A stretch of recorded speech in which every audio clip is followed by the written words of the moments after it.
इस ब्रिगेड के तमाम अफसरान ने कसम खाई थी कि वो आज चाहे पूरी ब्रिगेड ही की कुर्बानी क्यों न देनी पड़े, इस गांव पर कब्जा करके छोड़ेंगे, क्योंकि पिछले 15 दिनों से जिस बुरी तरह इनकी पिटाई हो रही थी, इसके बाद वो शर्म के मारे अपने आला अफसरान को मुंह दिखाने के काबिल भी नहीं रहे। हमले का आगाज बहुत ज़बरदस्त था। पहले दुश्मन ने भारी तोपखाने से ज़बरदस्त गोलाबारी की। उन्होंने 1 घंटा जी भर के गोला बारूद फूंका और दिल के सारे अरमान निकाल लिए। अब दुश्मन ने यही जाना कि बस कैप्टन सगीर की कंपनी का सफाया हो चुका होगा, क्योंकि इसने अपनी दानिश में एक एक इंच जगह पर गोले बरसाए थे। इसके बाद इन्फेंट्री यानी पैदल फौज का हमला शुरू हुआ। इस हमले में दुश्मन ने ये तरीका अपनाया कि आगे आगे इसके टैंक पेशकदमी कर रहे थे और टैंकों की आड़ में पैदल फौज के हमले का आगाज ही हो रहा था कि अचानक कैप्टन सगीर की कंपनी ने ज़बरदस्त हमला कर दिया। जब टैंकों की अगली कतार का सफाया अचानक होने लगा तो दुश्मन बौखला गया। इस बौखलाहट में इसकी पैदल फौज गाजर मूली की तरह कट कट कर गिरने लगी। इस तरह अपने हमले का बदतरीन अंजाम देखकर दुश्मन दुम दबा कर भाग गया। इसने अपनी पैदल फौज के जवानों को मजीद मरवाने की बजाय पीछे हटा लिया और एक मरतबा फिर दुश्मन का भारी तोपखाना हरकत में आ गया। इस दफ़ा इन लोगों ने खासी तिलमिलाहट और गुस्से से हमला किया था, क्योंकि इनके सिपाहियों की बेतहाशा मौत ने इनके दिमाग गर्म कर दिए थे। भारतीय तोपखाने के अफसरान अपने तोपखाने वालों को वायरलेस पर गालियां दे देकर अपना गुस्सा निकाल रहे थे। इनकी ये गालियां हमारी फ़ौज के वायरलेस सेटों पर साफ सुनाई देती थीं। वो लोग अपने तोपखाने को शर्म दिला रहे थे कि इनसे अभी तक मुट्ठी भर फ़ौज का खात्मा नहीं हो सका। इसके जवाब में तोपखाने के अफसरान पैदल फ़ौज को सलवातें सुना रहे थे कि वो क्यों नहीं आगे बढ़कर गांव पर कब्जा कर लेते। अपने मोर्चों में बैठे ठंडे दिमाग और बुलंद हौसलों के मालिक कैप्टन सगीर हुसैन दुश्मन की इस बौखलाहट से लुत्फ़अंदोज़ हो रहे थे। इनके जवानों ने अपने सर नीचे कर लिए थे और दुश्मन की भारी तोपों के गोले इनके गिर्द अगिर्द फट कर धमाके और गर्दो गुबार पैदा कर रहे थे। इस बेतहाशा गोलाबारी के बाद दुश्मन ने करीबन सारी ही पैदल फौज को यकलख्त चार्ज करने का हुक्म दिया। पैदल फौज के आगे आगे टैंकों की कतार मस्त हाथियों की तरह डगमगाती बढ़ती चली आ रही थी। एक टैंक अगर तबाह होता तो फौरन दूसरा टैंक इसकी जगह ले लेता। इस यलगार के सामने कैप्टन सगीर हुसैन के पास सिर्फ एक ही रास्ता बाकी बचा था कि वो फौरन अपने जवानों को पसपा होने का हुक्म दे और महफूज इलाके में वापस चली जाएं। लेकिन वो सच्चे मुसलमान और बहादुर पाकिस्तानी थे। उन्होंने मुश्किलात से घबराना नहीं सीखा था, ना ही वो बुज़दिलों की तरह हथियार डालना जानते थे। कैप्टन सगीर एक एक मोर्चे में अपने जवानों के पास जाते और इनका हौसला बढ़ाते रहे। उन्होंने अपनी कंपनी के सूबेदार साहब से कहा, खुदा की कसम, जब तक मेरी जान में जान है, मैं दुश्मन को इस बात की हरगिज़ इजाज़त नहीं दूंगा कि वो एक इंच भी अपनी नापाक कदम हमारी पाक सरजमीन की तरफ बढ़ाए। इनके इस अज़म और फौलादी इरादे को देखकर जवानों के हौसले भी बढ़ गए और वो अपनी जर्री और सफ शिकन अफसर के साथ बुज़दिल दुश्मन के मुकाबले पर डट गए। कैप्टन सगीर हुसैन ने अपने मोर्चे में बैठकर जो आखिरी अल्फाज अपने वालिद बुजुर्गवार चौधरी नूर हुसैन को गुजरावाला अपने घर में लिखा, वो इनकी जवां हिम्मती की मुँह बोलती तस्वीर है। वो लिखते हैं, ग्रामी कदर वालिद साहब, दुश्मन ने अपना सब कुछ जंग में झोंक दिया है। हम पर गोले मी के ओलों की तरह बरस रहे हैं। मेरे मोर्चे के गिर्द अगिर्द दुश्मन के गोले फट रहे हैं, लेकिन मेरे जवान बिल्कुल नहीं घबरा रहे। हमारे जाबाज बड़ी जवानमर्दी से लड़ रहे हैं, क्योंकि इन्हें यकीन है कि अल्लाह इनकी मदद करेगा और वही इनकी हिफाजत कर रहा है। फतह हक की होगी, बिल्कुल न घबराइए, मैं इंशाल्लाह फतहमंद होकर घर वापस लौटूंगा।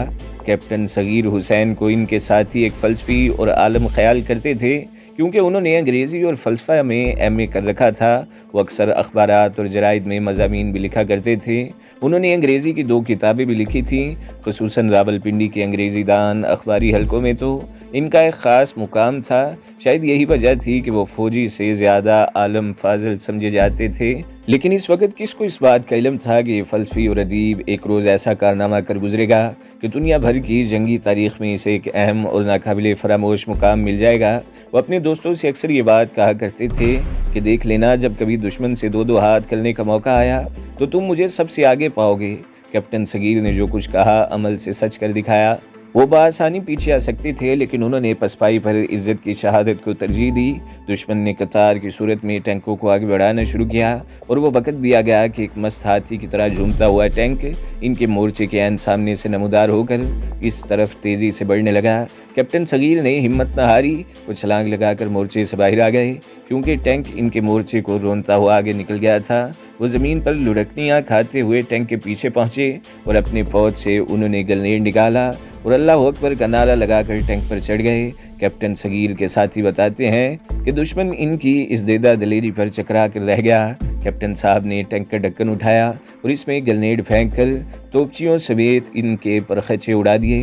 कैप्टन सगीर खुद छलांग लगाकर खासे दूर जा गिरे। उन्होंने अपनी बची कुची नफरी को इकट्ठा किया, इनका हौसला बढ़ाया और दुश्मन पर टूट पड़े।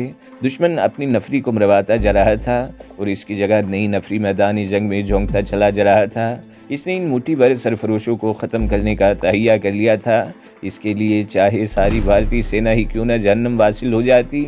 इनके साथी भी एक एक करके जामे शहादत नोश कर रहे थे, लेकिन क्या मजाल कि इनमें से किसी ने दिल छोड़ा हो। वो जहाँ एक मरतबा जम गए वहाँ से फिर मौत ही इन्हें हिला सकती थी। इस असना में दुश्मन ने एक नई चाल चली। इसने जब देखा कि सामने से तो इनके हर हमले का मुंह तोड़ जवाब मिल रहा है, तो भारतीय फौज के अफसरों ने अपनी पैदल फौज के एक दस्ते को हुक्म दिया कि वो सामने से फायरिंग करके कैप्टन साहब और इनके साथियों को मसरूफ़ रखे।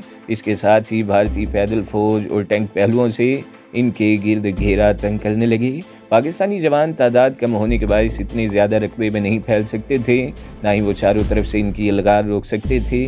देखते ही देखते दुश्मन ने घेरा मुकम्मल कर लिया और इनके मेजर ने कैप्टन सगीर को ललकार कर हथियार डालने का हुक्म दिया। कैप्टन सगीर ने इसका जवाब स्टेन गन के ब्रेस्ट से दिया, जिस पर दुश्मन इन पर टूट पड़े और कई भारतीय सिपाहियों को जहन्नम हासिल करने के बाद बिल आखिर खुदा का ये शेर पाकिस्तानी फ़ौज का फ़लसफ़ी मुजाहिद सीने में गोलियों का पूरा ब्रेस्ट लगने से जामे शहादत नोश कर गया।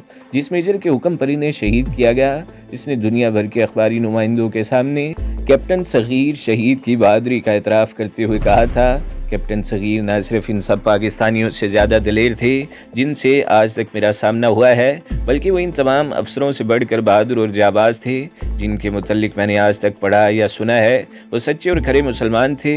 फौजी अफसर की हैसियत से इन्हें अपने साथियों में हमेशा एक इम्तियाज़ हासिल रहा है। कई अहम ओहदों पर वो अपनी मुलाजमत के आगाज़ ही में फ़ाइज़ रहे। इनकी खसूसी काबिलियत के पेश नज़र इन्हें मुख्तलिफ कोर्स करने पाकिस्तान आर्मी ने गैर ममालिक में भी भेजा। मज़हब और मिल्लत इस्लामिया से इन्हें लगाव था। दुनिया भर में जहाँ कहीं मजलूम पर जुल्म होता वो तड़प उठते। बिला इम्तियाज़ रंगो नस्ल वो सारी दुनिया के मजलूम इंसानों से मोहब्बत करते थे। लिखाई पढ़ाई के अलावा वो बेहतरीन मुसव्वर और फोटोग्राफर भी थे। 6 सितंबर को इनकी शादी को 4 साल हो जाते। उन्होंने 31 साल की उम्र में जामे शहादत नोश किया। इनके पसमानदगान में बेवा, 2 बेटे और 1 बच्ची शामिल है। शहीद की बेटी इनकी शहादत की पहली जुमेरात को पैदा हुई। पंजाब के शहर गुजरांवाला को अपने इस खूबसूरत वजी और शकील शहीद कैप्टन पर फ़ख्र है। सारा मुल्क इनकी शहादत पर नाज करता है। इन्हें सितारा जुर्रत के एजाज़ से नवाजा गया। तो दोस्तों, वॉर सीरीज़ की और बहुत सी एक साथ सुनने के लिए हमारे चैनल को ज़रूर सब्सक्राइब करें, वीडियो को लाइक करें और बेल के आइकन पर भी क्लिक कर दें, ताकि हर जो आने वाली वीडियोज़ हैं वो आपको सबसे पहले मिलती रहें।